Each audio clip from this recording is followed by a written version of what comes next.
어버이날은 원래 어머니 날이지요. 그리고 교회도 어머니 주일로 지켜오던 것입니다. 저는 조금 어버이날로 바꾸어지는 과정을 지켜보면서 조금 부끄럽다는 생각을 했었습니다. 왜냐하면 어머니 날을 어버이날로 바뀔 때 국회가 여성 의원이 단 한 사람밖에 없을 때, 보조리 아버지들로 만들어졌을 때, 그때 어머니 날을 어버이날로 바꾸는 것을 보면서 이건 참 조금 부끄럽다, 그런 생각을 했었습니다.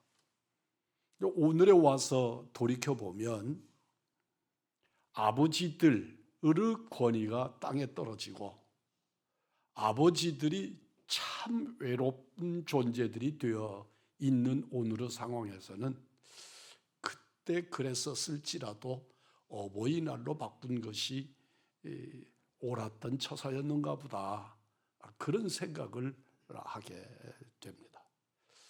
오늘 여러분이 꽃을 달고 계시는데 이 꽃 이름이 뭡니까? 카네이션이죠. 근데 저는 아무리 꽃 향기를 맡으려고 해도 이게 생화인데 향기가 없어요. 그런데 원래 어머니 날에 쓰는 꽃이 이 카네이션이지요. 이 카네이션은 한 소녀가 어머니를 너무 사랑하고 그리워하고 돌아가신 어머니를 추억하면서 어머니가 너무 그리웠단 말이죠. 그래서 그가 어머니 사랑을 기억하면서 빨간 카네이션을 달게 되는 거지요. 그리고 난 다음에 어머니가 돌아가신 이후에는 하얀 카네이션을 꽂았습니다. 그러니까 정확하게 표현하면 오늘날에 하얀 카네이션을 꽂고 다니는 사람은 본 적이 없지만, 볼 수가 없지만, 실제로 카네이션의 어머니 날의 유래는 어머니가 살아계신, 어머니가 생존해 계신 사람들은 빨간 카네이션을, 어머니가 돌아가신 사람들은 흰 카네이션을 달았던 것이죠. 오늘날에는 그런 것들 다 의미 사라지고 카네이션이 어버이의 상징이 되고 그저 다 빨간 꽃으로 이렇게 답니다만, 그러나 본래의 의미는 그랬다 하는 것들을 한번 상기해 봅니다. 본문으로 들어가기 전에 한마디만 더 하면, 제가 지난 주일날 우리 가족 식사를 했는데 그리고 난 다음에 속이 상해져서 어제 저녁에 지극히 정상적인 식사를 했습니다. 그런데 오늘 제게 이상한 현상이 드러나는 게, 제 눈에 성경을 읽으면서 불안했습니다. 왜냐하면 이렇게 은박지 같은 것들이 제 얼굴을 가려가지고, 실제로 지금 여러분들이 윤곽은 보이는데 그 누군 줄을 모르진 않습니다. 다 누군지 그냥 한두 번 보는 사람들이 아니니까. 그런데 실제로 여러분의 얼굴이 정확하게 제 눈에 비춰지지 않습니다. 원고가 지금 덮여서 퍽 어렵다.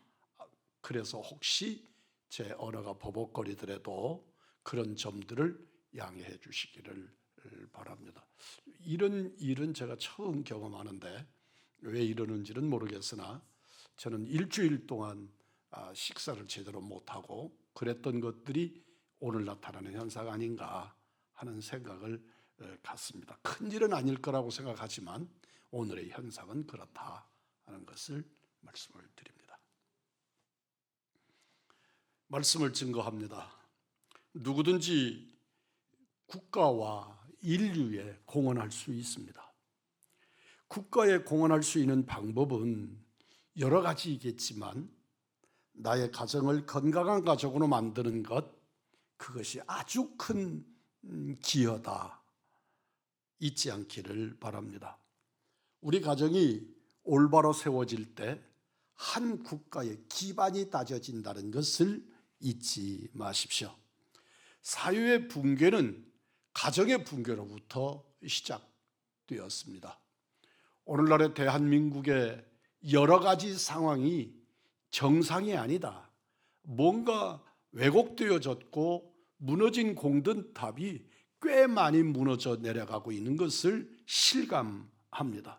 그것은 가정의 파괴로부터 시작된 일들이다 하는 것입니다. 내 가정을 믿음의 가정, 하나님이 주실 복을 누리는 가정으로 만드는 것이 우리가 가지는 우선순위의 삶의 태도여야 합니다. 가정이 붕괴되면 도서관이나 복지시설이나 어른들을 봉양하는 여러 시설들, 그리고 경제적인 지원들, 이런 것들로 투자되어야 될 국가재정, 국민의 세금이 경찰서나 교도소나 이런 것들을 짓는 일로 대부분 쓰이기 때문에 그 나라는 정서적으로도 법치적으로도 바로 세워질 수가 없습니다. 정상적이지 않는 나라의 특징이 무엇입니까?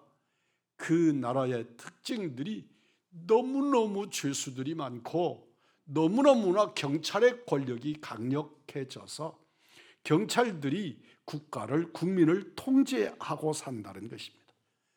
민주경찰, 국민의 지팡이라고, 민중의 지팡이라고 하는 경찰은 국민들을 어떻게 평안하도록 돕고 지원하는 일을 해야 하는데 통제기구가 되어버릴 때 국가는 대단히 어려워지는 것입니다. 그러므로 우리 각자의 가정에 경고에 서는 것이 애국하는 지름길이다 하는 것을 잊지 않기를 바랍니다. 내 가정이 병들고는 국가가 결코 건강해질 수가 없습니다. 그래서 국가의 원인을, 국가의 어려움과 난제의 원인들을 먼 데서부터 찾으려 하지 않고 내 가정에서부터, 나로부터 찾아 나서는 우리 우왕중의 믿음의 사람들이기를 기대합니다. 이스라엘이 블레셋의 법궤를 빼앗겼습니다. 대제사장 엘리가 이스라엘을 다스릴 때 엘리에게 불량자인 두 아들 홈니와 비느하스가 있었습니다. 이들은 제사 드리러 오는 자들을 구박하고 시험 들게 하는 자들이었습니다. 하나님께 제사하는 것 자체의 그 거룩한 권위를 인정하지 않았습니다. 블레셋 사람들이 혼란을 틈타 침략해서 이스라엘 사람들 4,000명을 죽였습니다. 하나님의 백성으로 이방 민족에게 패한 것을 분통하게 여기는 이스라엘의 원로들이 모여서 패인을 분석한 결과 하나님의 법궤를 가지고 나가지 않았기 때문이라고 하는 결론에 도달합니다. 법궤를 가지고 전장에 나가면 승리할 것이라고 믿었고 실로에 있는 법궤를 앞세우고 블레셋과 다시 싸웠지만 이번에는 비교도 되지 않게 3만 명이 죽고 법궤마저 빼앗겼습니다. 패전과 법궤마저 빼앗겼다는 소식을 들은 엘리 대제사장은 그 자리에서 쓰러져서 의자에 앉아 있다가 노인된 엘리 대제사장이 흔들 의자에 앉아 있다가 그 의자 앞에 꼬꾸라져서 그 자리에서 즉사했습니다. 우여곡절을 겪으면서 블레셋의 법궤를 빼앗긴 후 무려 70년의 세월이 흘렀습니다. 그 사이에 엘리를 대신해서 사무엘이 통치를 하고 사무엘을 지나서 사울 왕이 그리고 지금은 다윗 왕이 통치하는 시대에 왔음에도 법궤는 여전히 블레셋 진영에 빼앗긴 채로 있었습니다. 이스라엘의 초대 왕 사울은 왕권과 통치를 하면서 하나님을 섬기는 일에 그 권력을 사용하지 않고 자기 권력을 확대하는 데 사용했습니다. 어리석은 자는 하나님께서 직분을 주시고 그에게 권한을 부여하실 때, 평안을 주실 때 그것들을 자기를 위해서, 자기만을 위해서 사용하는 어리석음이 있습니다. 독재자의 특징들이 그렇고 어리석은 권력자들의 특징이 그렇습니다. 하나님께서 다윗에게 왕이 되게 하시고 평안을 주신 것은 그 힘과 능력을 하나님을 위해 사용하기를 원하신 것이었습니다. 다윗은 하나님의 법궤가 아미나답의 집에 방치되어 있는 것을 안타까워하면서 하나님 앞에 소원을 두고 법궤를 시온성으로, 다윗성 시온성으로 옮겨오기를 바랐습니다. 다윗은 기럇 여아림이며 아비나답의 집에서부터 예루살렘으로 법궤를 옮겨오는 계획을 세우는 열심이 있었지만 법궤를 다루는 일에 관한 지식이 부족했습니다. 그것은 법궤가 이스라엘 땅으로 들어와서 성막 안에 안치된 이후에 사사시대 400년이 흘렀습니다. 그리고 선지자 사무엘 그리고 사울왕을 거쳐서 다윗에게 오는 동안에 법궤가 움직이지 않고 성막이 옮겨가지 아니하고 성막 안에 안치되어 있었던 법궤만 빼앗기는 상황이 되어 있었기 때문에 법궤를 어떻게 다뤄야 한다고 하는 신지식을 이어받지 못한 것이었습니다.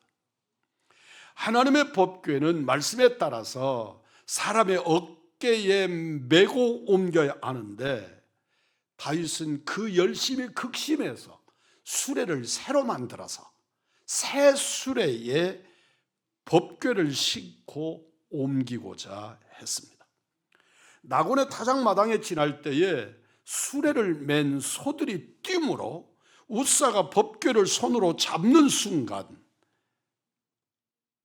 하나님이 웃사를 치심으로 하나님의 진노를 받아 웃사가 그 자리에서 즉사합니다.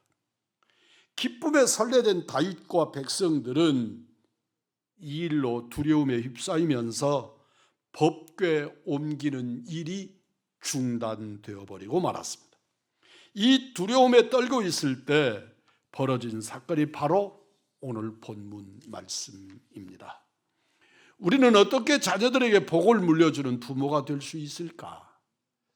내가 복을 누릴 뿐만 아니라 내가 받아 누리는 그 복을 또 우리 자녀들이 누릴 복들의 통로를 어떻게 만들 수 있을까? 오늘 성경이 우리들에게 교훈합니다. 9절로 11절에 그 날의 분위기가 잘 설명되어 있습니다. 모두가 웃사의 사건으로 두려움을 떨고 있을 때 오벳 에돔이 하나님의 법궤를 기쁨으로 석 달 동안 모시게 됩니다. 모두가 두려워합니다. 모두가 이 법궤를 모셔올 수 없다고 단언했고 그리고 그 법궤는 애물단지가 되어 있었던 겁니다. 그런데 오벳 에돔이라고 하는 사람의 전후좌우 양력이 없는 오벳 에돔이라고 하는 사람이 그 자리에서 집이 가까웠고 그래서 오벳 에돔의 집으로 법궤를 모셔다가 옮겨다가 그가 석 달 동안 자기 집에서 안치하게 한 것입니다. 부모가 하나님의 일을 할 때 자원해서 기쁨으로 하나님의 일을 해야 합니다.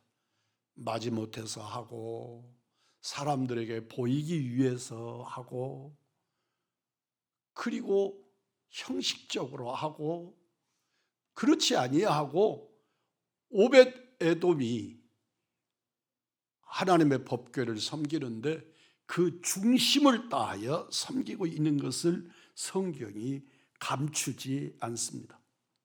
그리고 부모가 하나님께 가까이 나가서 섬기는 그 섬김이 자녀들에게 본이 됩니다.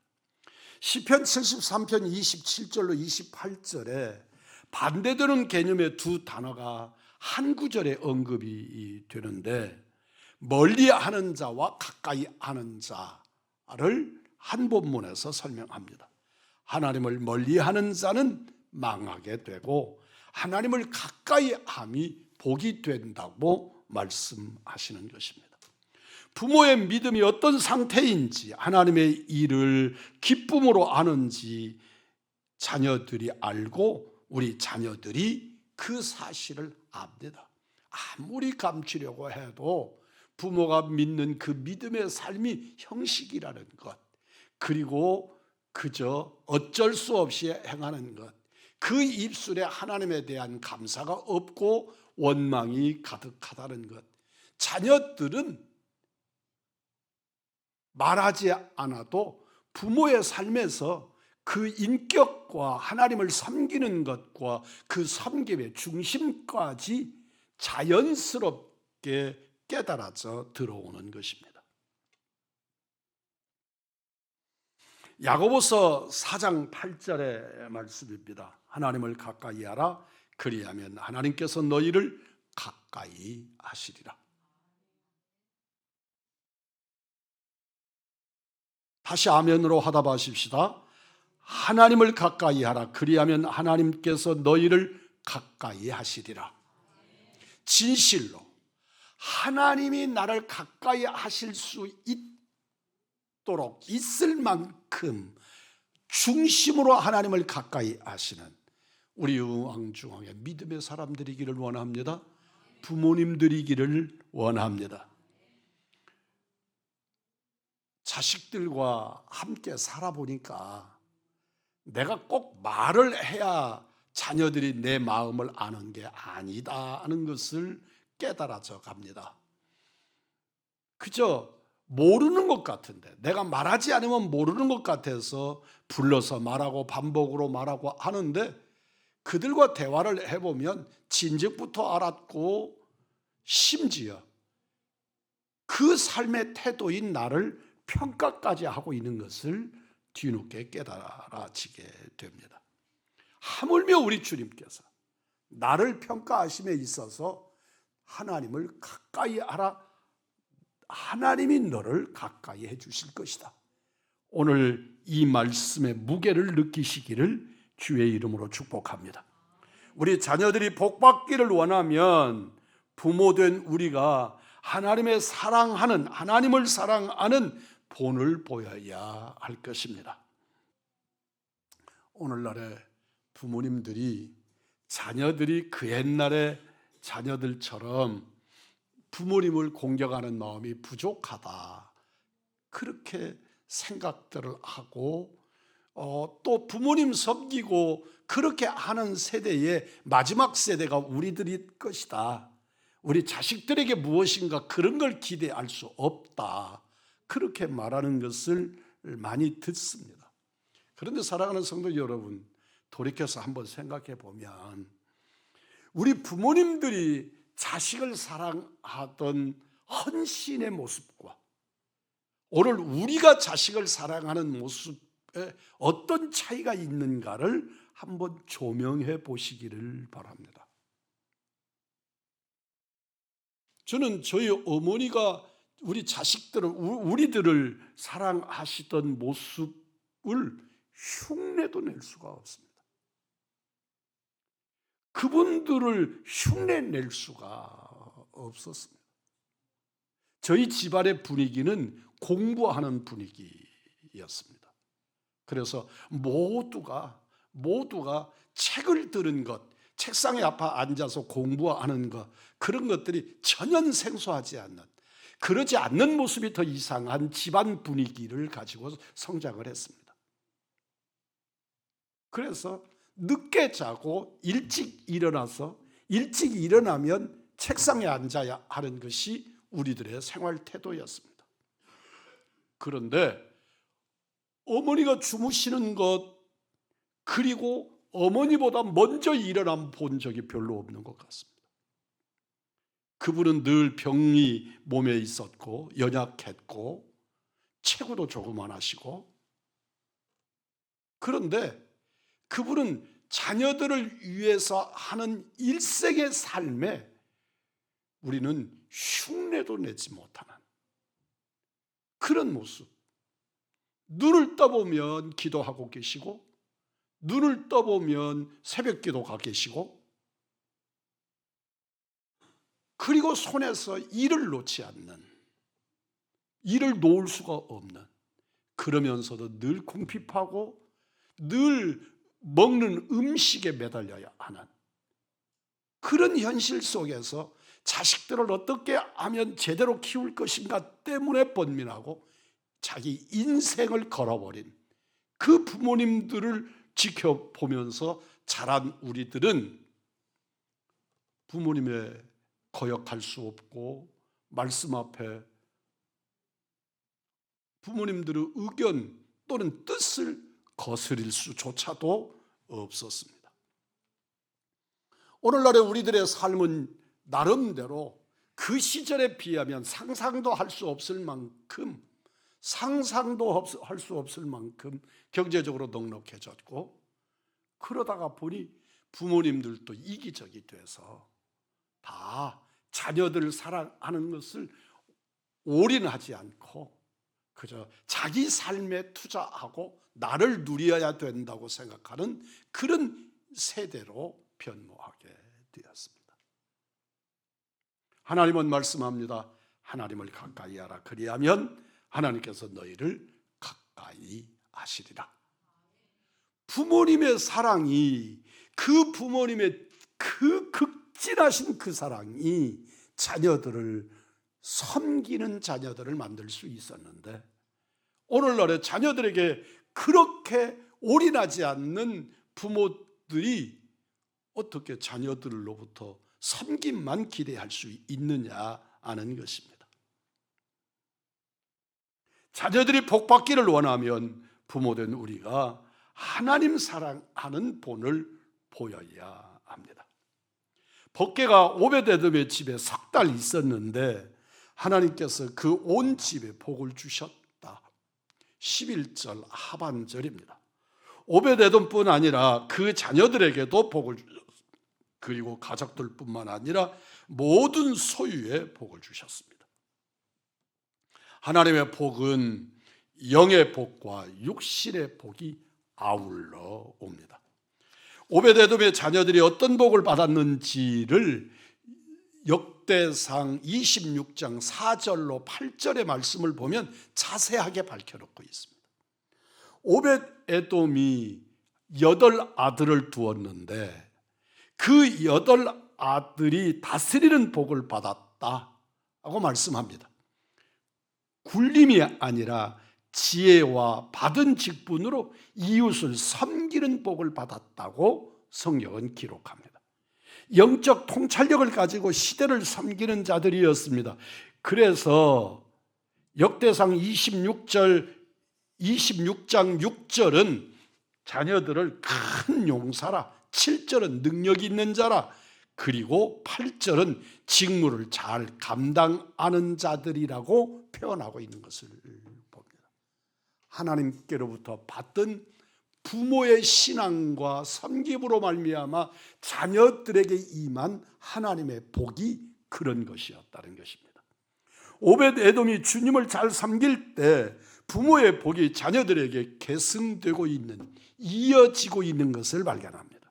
우리 의왕중앙교회 모든 성도들 가정도 부모님이 주님을 사랑하기 때문에 자녀들도 주님을 사랑하고, 부모님이 주님을 가까이 하기 때문에 우리 자녀들도 주님을 가까이 하는 복을 받아 누리는 믿음의 가정들, 하나님의 자녀들이시기를 주의 이름으로 축복합니다. 다윗은 법궤를 기쁨으로 맺습니다. 소와 살찐 송아지로 제사를 드렸습니다. 그리고 여호와 앞에서 힘을 다해 즐겁게 춤을 추었습니다.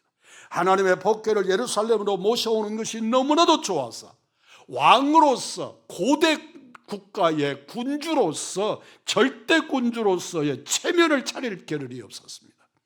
다윗과 이스라엘 백성이 즐거이 부르며 나팔을 불고 법궤를 메어왔습니다. 다윗 왕이 1100년대의 사람입니다. BC 1100년대의 사람입니다. 우리나라 역사로 보면 고조선 시대의 사람입니다. 그 시대의 절대 군주가 바지가 흘러내리는 것을 잊어버린 채 춤을 추어서 아내로부터 비난을 받을 지경으로 즐겁게 하나님의 법궤를 모셔옵니다. 오벳 에돔의 은혜가 다윗에게 영향을 줍니다. 다윗의 복을 받은 것이 온 백성이 거족적으로 일어나게 했습니다. 내가 은혜를 받으며 우리 자녀들도 은혜를 받아야 내 가정이 굳건해지고 변화되고 거듭나고 하나님께 영광을 올려드리고 복받는 가정이 될 줄 믿습니다. 우리 가정이 변합니다. 교회가 변합니다. 우리 교회를 통해서 지역사회가 변하게 될 줄 믿습니다. 우리 의왕중앙교회는 지존하신 하나님, 그리고 나의 구주이신 우리 주 예수 그리스도, 하나님의 영이신 성령님을 높이는 일에 여러분의 마음과 생각이 온통 집중되어지기를 원합니다. 여호와의 이름을 망령되이 일컫는 자를 죄 없다 아니하리라. 사랑하는 성도 여러분이여, 하나님의 거룩하신 성호도 함부로 부르지 마십시오. 그분을 경외하는 일에 있어서 두렵고 떨림으로 주의 이름을 높여야 될 줄 믿습니다. 내가 우리 어머니를, 내가 우리 아버지를 함부로 대할 때 우리 자녀들이 그의 아비를 함부로 대할 것은 너무나도 당연한 일입니다. 우리가 대통령을 부를 때 그저 이웃집 강아지 이름 부르듯이 부를 때 누가 그 아비를 존경하겠습니까? 저는 어려서 들은 이야기입니다. 미국의 군인들이 국기에 대한 경례를 하는데 그 부동 자세가 참으로 우리나라 해병들 선배 앞에서 부들부들 떨듯이 그런 자세로 국기에 대한 경례를 취한다. 그들이 국기를 걸고 내리는 하강식을 행할 때 갖는 태도를 수없이 들었습니다. 우리보다 월등히 자유민주주의의 역사에 깊은 역사를 가지고 있는 미국이지만 그 나라의 대통령을 대하는 태도는 완전히 다릅니다. 우리하고는 정말 수준이 다르구나 하는 생각이 다를 정도로 다릅니다. 죄를 짓고 법에 의해서 파면을 당하고 그 파면당한 그를 법으로 정죄하는 것은 법이 살아있습니다. 지엄한 법의 결론에 따라 이루어질 수 있는 일이지만, 그러나 국민들이 이 나라의 지도자들에 대한 생각이 아무렇게나 쉽게 너무 격떨어지는 존재로 대하는 것은 옳지 않은 일이라는 겁니다. 사랑하는 성도 여러분, 한 나라의 지도자를, 그리고 한 가정의 아버지를, 한 가정의 어머니를 함부로 대하는 것은 그 가정의 영적 권위가 손상됨이고 국가적 권위가 손상됨이라는 것을 잊지 않기를 바랍니다. 우리는 국기에 대한 태도가 국가에 대한 태도다, 그렇게 배워오면서 살았습니다. 대통령에 대해서 우상시하거나 그를 지나치게 대하는 것도 옳지 아니하지만, 그러나 하나님께서 세워주신 자에 대한 권위를 인정하는 것, 그것이 그리스도인의 마땅한 태도다 하는 것입니다. 사무엘하 7장 27절에 다윗이 하나님의 성전을 짓겠다고 마음의 생각을 품을 때 하나님께서 내가 너를 위하여 집을 세우리라고 말씀합니다. 그는 하나님의 전을 세우겠다는 생각을 품었을 뿐인데 하나님은 다윗에게 내가 너의 집을 세우리라. 여기서 말하는 집은 하우스를 말하는 것이 아닙니다. 그와 그 계보를 의미하는 것입니다. 하나님의 성전뿐 아니라 너의 가문을 책임지고 자자손손 세워주시겠다고 하십니다. 하나님께서 우리 자손을 책임지고 보호하시면 누가 우리를 음해하고 흔들어 놓을 수 있겠습니까? 하나님의 언약대로 솔로몬이 다윗의 대를 이어 왕이 되었습니다. 솔로몬이 한때는 하나님께 등을 돌리고 우상을 섬기는 일도 했지만 하나님께서는 그의 아버지 다윗의 순전한 마음으로 하나님 앞에 행했던 일을 다윗을 추억하사 다윗을 기억하시고 징벌은 하시지만 그를 멸망에 이르지 않게 하시고 회개의 기회를 주시고 또한 다윗과 맺으신 언약을 성취해 가시는 하나님을 발견하게 됩니다. 솔로몬이 잘못했지만 그 아버지 다윗의 믿음으로 인하여 솔로몬에게 임한 심판을 유보하고 계시는 것을 발견하게 됩니다. 다윗의 세계에서 가장 복된 것은 아브라함과 다윗의 자손 예수 그리스도의 계보라. 다윗에게서 메시아를 탄생케 하시는 은혜를 그의 계보에 심어주신 것입니다. 예수님의 별명이 다윗의 자손입니다. 가는 곳마다 수많은 사람들이 예수님을 부릅니다. 다윗의 자손 예수여. 예수님도 요한계시록 22장 16절에서 말씀합니다. 나는 다윗의 뿌리요 자손이라고 밝히고 계십니다. 우리는 하나님께서 주신 이 엄청난 복을 누릴 특권을 받았습니다. 예수님을 영접하는 자에게 하나님의 자녀가 되는 권세를 주셨기 때문입니다. 하나님의 자녀는 하나님의 유사를 받을 자입니다. 우리는 복 있는 사람들인 줄 믿습니다. 하나님의 복을 받은 자녀들에게 복을 물려주는 부모가 되십시오. 자녀들에게 엄청난 고통과 괴로움과 설명할 수 없는 업을 물려주는 사람들이 아니라 자녀들에게 하나님의 복을 물려주는 부모들이 되십시오. 우리 부모 세대는 수십 년 후면 다 이 세상을 떠날 자들입니다. 그때 우리 자녀들이 우리의 부모들을 어떤 추억으로 기억하기를 바라십니까? 방황하다 허비된 인생을 산 자녀들이 어떻게 영적인 자긍심을 가질 수 있겠습니까? 우리 아버지는 하나님을 뜨겁게 사랑한 하나님의 사람이었고 우리 어머니는 나에게 말씀과 찬송을 가르쳐준 기도의 어머니였다고 하는 고백을 스스로에게 그리고 그들의 자녀들에게 전할 수 있는 복된 인생을 살아드리는 부모들이어야 한다는 것입니다. 잠언서 14장 26절입니다. 여호와를 의뢰하는 자에게는 견고한 의뢰가 있나니 그 자녀들에게 피난처가 있으리라. 하나님을 의뢰하고 섬기는 것은 부모인데 이것에 대한 약속을 하나님께서 그 자녀들에게 하나님께서 피난처가 되어주신다고 약속하고 있는 것입니다. 우리가 혹 일시적으로는 경제적인 어려움을 당할 수도 있고 오해를 받을 수도 있지만 우리가 초지일관 단마음으로 주님을 섬기면 하나님께서 우리 자녀들에게 피난처가 되어주시겠다고 약속하고 계십니다. 사무엘하 7장 29절입니다. 주의 종의 집이 영원히 복을 받게 하옵소서. 함께 하십시다.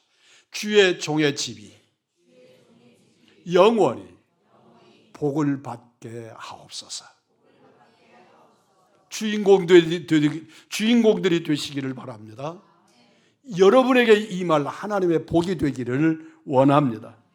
내 자녀들은 믿음 밖으로 내쫓고 믿음 안으로 들어올 수 없게 만들어 놓고 그리고 복 받기를 바란다고 말하지 마십시오.